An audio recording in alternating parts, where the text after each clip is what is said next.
Friends అస్సలాము అలైకుం welcome back to S K Ranja vlog. నేను మీ రంజాని. అందరు ఎలా ఉన్నారు? బాగున్నారా? మేమైతే చాలా బాగున్నాం. మీరు కూడా బాగుండాలని మనస్ఫూర్తిగా కోరుకుంటున్నాను అండి. గ్యాస్ అయితే అయిపోయిందండి, అందుకని చెప్పేసి ఫస్ట్ అయితే బగారా రైస్ అయితే చేశాను. అప్పటికప్పుడైతే కుదరదు కదా, అందుకని కట్ల పొయ్యి అయితే ఎప్పుడో రెడీ చేసి పెట్టాను. అందుకని కట్ల పొయ్యి మీద తలకాయ కూర అయితే చేస్తున్నాను, మేక తలకాయ అండి.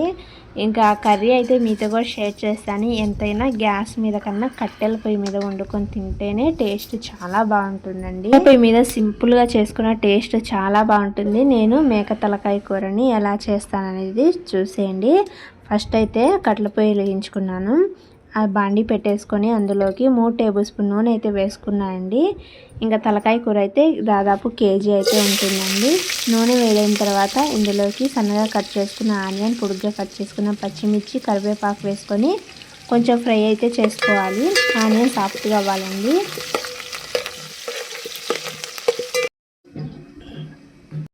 నేను సాఫ్ట్గా అయిపోయిన తర్వాత 2 టేబుల్ స్పూన్ అల్లం వెల్లుల్లి పేస్ట్ వేసుకొని పచ్చివాసన పోయేంత వరకు ఫ్రై చేసుకోవాలి.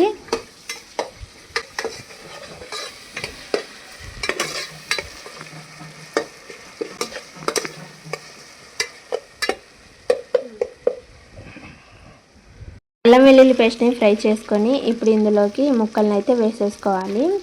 ఇందులోకి టేస్ట్ తగ్గట్టు ఉప్పు, పసుపు వేసుకొని అంతా కలిసేలాగైతే కలిపేసుకొని మూత పెట్టేసుకొని ఉడికించుకోవాలండి.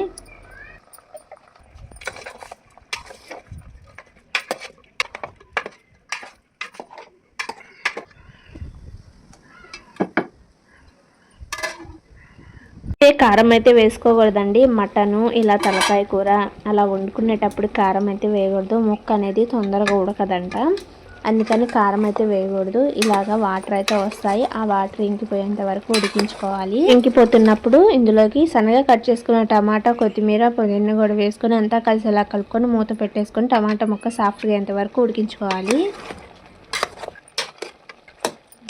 టమాటా ముక్క కొంచెం సాఫ్ట్గా అయిపోయిన తర్వాత స్పైసీ తగ్గట్టు కారం 1 టేబుల్ స్పూన్, ధనియాల powder, mutton masala 1 table spoon వేసుకొని అంతా కలిసేలా కలుపుకొని గ్రేవీ తగ్గట్టు వాటర్ వేసుకొని మూత పెట్టేసుకొని ఉడికించుకోవాలి.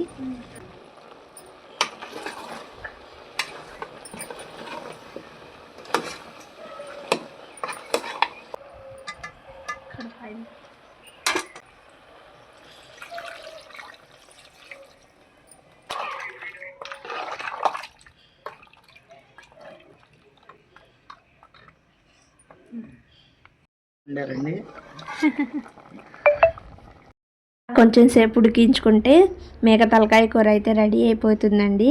కట్ల పొయ్యి మీద వండడం వల్ల టేస్ట్ ఉంటుంది, ముక్క కూడా తొందరగా. కట్ల పొయ్యి మీద వండుకోవడం కష్టంగా ఉన్నా కానీ టేస్ట్ చాలా బాగుంటుంది. ఇంకా అయితే 2 అయిందండి, అప్పటికి టైం 2 అయితే అయింది. ఇంకా 2ంటికి వండేసుకొని ఒక 5 నిమిషాలు అలా కూర్చొని ఇంకా ఇప్పుడైతే తింటున్నాము. ఇంకా తిల్లి ఫ్రై కూడా చేశానండి, అదైతే షార్ట్ వీడియోలో పెట్టాను, వెళ్ళి చూసేయండి. ఇంకా టేస్ట్ అయితే చాలా బాగా వచ్చింది. బగారా రైస్ కూడా అదైతే మీతో షేర్ చేసుకోలేదు. ఇంకా తినేసి కొంతసేపు అలా కూర్చున్న తర్వాత మా పిల్లలు అయితే వాక్కి వెళ్దామని ఏడుస్తున్నారు. ఇంకా నేను, మా ఫ్రెండ్, వాళ్ళ పిల్లలు, మా పిల్లలందరం కలిసి అయితే వెళ్ళామండి. ఇంకా వీడియో అయితే మీరు షేర్ చేసుకోలేదా, అంతకుముందు షేర్ చేశాను కాబట్టి. ఇదండి ఈరోజు వీడియో. నా వీడియో నచ్చితే లైక్ చేయండి, షేర్ చేయండి. First time SK Ranja vlog చూసినట్టయితే సబ్స్క్రైబ్ చేసుకోండి. వీడియో అంతా చూసిన తర్వాత ఒక లైక్ అయితే చేయండి. మీరు లైక్ చేయడం వల్ల కొంచెం సపోర్ట్గా ఉంటుంది. లైక్ చేయడం మాత్రం మర్చిపోకండి. Okay, bye.